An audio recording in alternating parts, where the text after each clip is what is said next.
It's Women's Health Wednesday, a time where we dive into topics related to a woman's quality of life.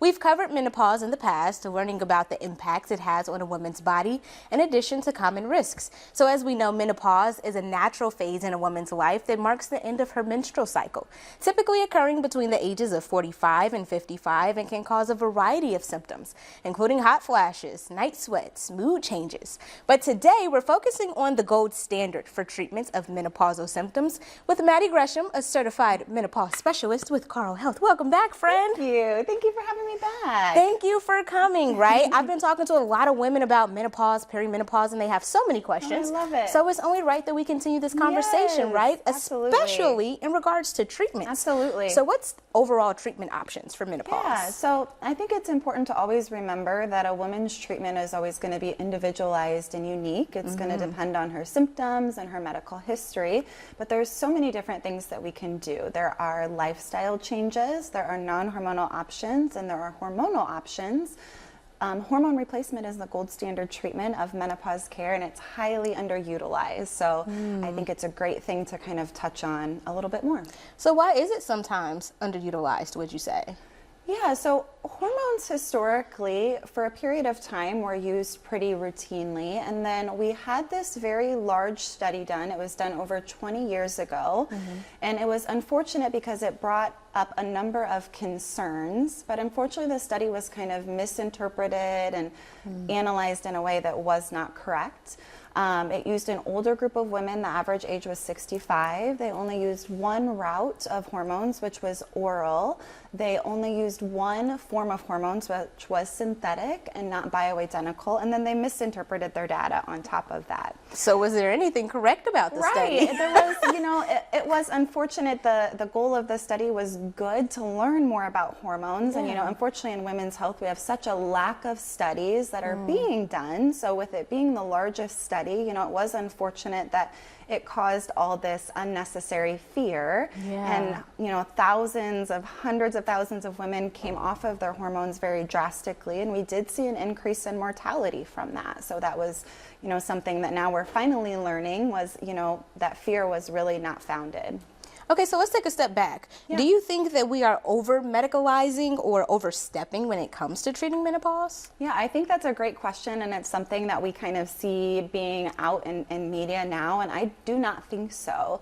Women's aging is much different from men. At age 50, our ovaries stop producing estrogen and progesterone. We've talked about this in the past. And because there's hormone receptors all throughout the body, we are placed at a number of risks secondary to our hormones being low. And on top of that, when women are suffering and they don't feel like themselves and their quality of life is poor, I think it's absolutely appropriate to talk to women about treatment options and about replacing the hormone that we're just short of, once we become menopausal. And you know what? I love when you come in because you're saying a lot, right? Yeah. But you always bring us a visual. So if we can get that graphic up so she can kind of talk us through that in addition to what she's already been telling us in regards to necessary treatments, that would be great. Here we have it. So what exactly, break this down for us. This is kind of busy, but this is to show that when women age and when men age, it is much different. So men we can see in the blue, women we can see in the red. We see if our eyes start on the left hand of the screen, we see those hormones really kind of spike up to the top. That's when puberty happens. And we see as our eyes go over to the right that about halfway through there's that big drop in the red line, and that is women's estrogen that's dropping. Wow. So it's interesting that we can see if we go all the way over to the right that a male's estrogen levels are actually higher than a female's when a female is menopausal and kind Say of that later one more in time. age. I don't think the men listening heard you. One Yes, more time. Men, your aging is not like women, okay? We're not in the same boat. It's, we can't understand each other in that sense because it's not the same. Women have this drastic drop. Men's gradually declines, but it's much easier to adjust to a gradual decline than that sudden drop. So how does hormone therapy play into that? How does it help? Yeah, so hormone therapy is a gold standard treatment for menopausal symptoms. It's FDA approved for hot flashes and night sweats, for severe vaginal dryness and pain, for early menopause, and also for prevention of osteoporosis.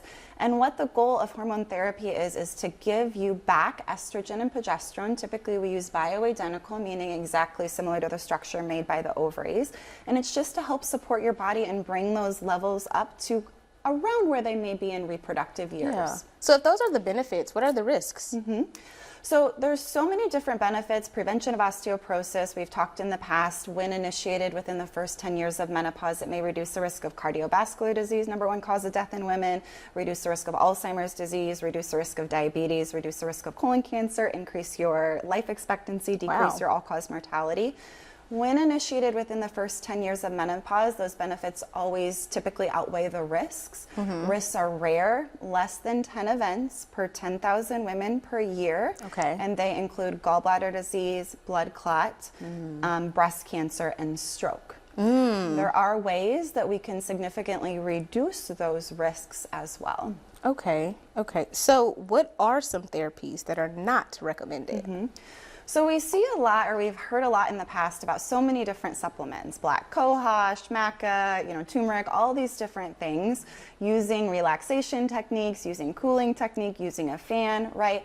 Those are going to be helpful, but they're not going to stop your menopausal symptoms. There's no evidence of that. So I think it's frustrating when women are told that and they're trying all these things and then maybe they think they're doing something wrong, but there's no evidence for that.